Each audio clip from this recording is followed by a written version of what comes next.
ಮಾಡ್ತೀನಿ. ಡ್ರಿಂಕ್ ಮಾಡಾಗಷ್ಟೇ ನನ್ನ ರಾವಣ ರೂಪ ತೋರಿಸ್ತೀನಿ. ಟೈಮ್ ಬಂದಾಗಷ್ಟೇ ಸ್ಪಾಕ್ ಮಾಡ್ತೀನಿ. ಡ್ರಿಂಕ್ ಮಾಡಾಗಷ್ಟೇ ನನ್ನ ರಾವಣ ರೂಪ ತೋರಿಸ್ತೀನಿ. ಟೈಮ್ ಬಂದಾಗಷ್ಟೇ ತಿಂಗಳಿಗರವ 1000 ಖರ್ಚ ಲೆಕ್ಕ ಹಾಕಂಗಿಲ್ಲ. ಕುಡಿದು ತಿಂದು ಮತ್ತಿರ್ತೀನಿ, ಚಿಂತೆ ಮಾಡಂಗಿಲ್ಲ. ಹಕ್ಕಲಿಂತ ಹೇಳ್ತೀನ ಲಕ್ಷ್ಮಿ ಪುತ್ರನ, ಕಾಲಿಟ್ಟ ಜಾಗದಾಗ ನೋಟಿನ್ ಕ್ಷೇತ್ರ. ನಾ ತಿಂದು ಗುಡ್ದು ನಿನ್ ಮಗ ಗಳಿಸಲ್, ನಾನ್ ಕುಂಡ್ಯಾಗ ದಮ್ಮದ ಸುಮ್ಮೆ ಹಡಸಲ್. ಏನ ತಾಕತ್ತೇಟದ ಹಚ್ಚೋಲೆ, ಉದ್ರಿ ಮಾತಾಡಬೇಡ ಬಾಯಿ ಮುಚ್ಚೋಲೆ.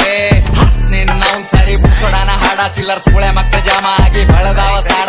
ಒಂದೇ ದಿನದಾಗ 1 ಕೋಟಿ ಹೆಂಗಳಿಸ್ಬೇಕು, ಚಲೋ ಚಲೋ ಬಿಸಿನೆಸ್ ಕುಂತಲ್ಲೇ ಮಾಡಬೇಕು. ಆ ಮನುಷ್ಯನೇ ಬೇರೆ, ನನ್ನ ಆಟನೇ ಬೇರೆ, ಚಾಕು ಚೂರಿ ಎಲ್ಲ ಬರೀ ಧೈರ್ಯ ಬಳಸ್ಬೇಕು. ಹಿಂಗೆ ದಿನ ಹಿಂಗೆ ಬಾಳ್ತೀನಿ, ಬಡುರಿಗಲ್ಲ ಶ್ರೀಮಂತ್ರಿ